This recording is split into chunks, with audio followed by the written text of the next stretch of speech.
వేడి గుండెలు వేడి మే 13 ఎప్పుడా వస్తుందా అని కసి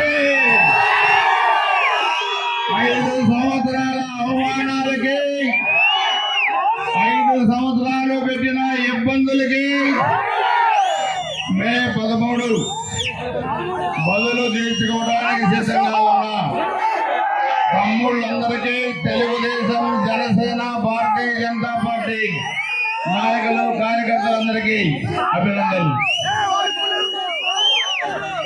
2019లో అలవిగాని హామీలు ఇచ్చే అధికారంలోకి వచ్చిన వైఎస్ఆర్ కాంగ్రెస్ పార్టీ 5 సంవత్సరాల్లో అరాజకాలు చేశారు, అభివృద్ధి మరిశారు. జగన్మోహన్ రెడ్డి ముఖ్యమంత్రి అయిన తర్వాత ఈ రాష్ట్రం ఆయన సొంతం అనుకున్నాడు. ఎడుపులపై ఎస్టేట్ ఎడుకున్నాడు ఆంధ్రప్రదేశ్. అంబేద్కర్ గారి రాజ్యాంగం కాకుండా వాళ్ళ తాత రాజారెడ్డి రాజ్యాంగం అమలు చేసే పరిస్థితికి వచ్చారు. 155 నియోజకవర్గాలు కూటమి గెలుస్తా ఉంది. 25 పార్లమెంట్కి 25 పార్లమెంట్ కూడా మనం గెలుస్తా ఉన్నాం.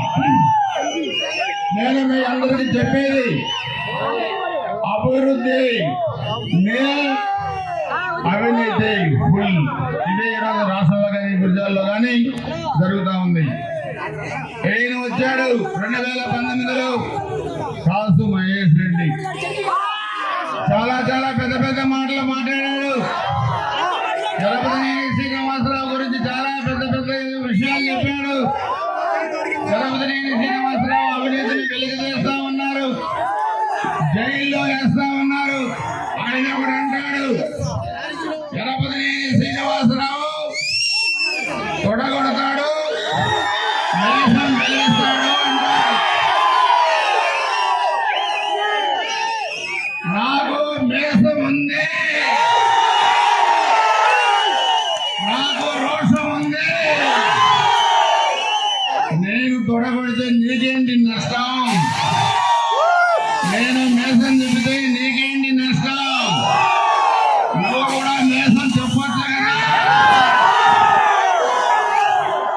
అంటే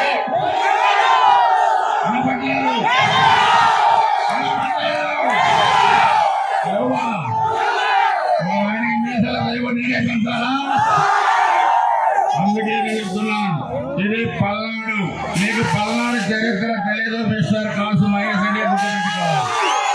అందుకే ఈ ఎన్నికలు వచ్చే ఎన్నికలు మే 13 తారీఖు జరగబోయే ఎన్నికలు కాసు మహేష్ రెడ్డి అహంకారానికి గురజాల ఆత్మగౌరవానికి మధ్య పోటీ అని చెప్పి కూడా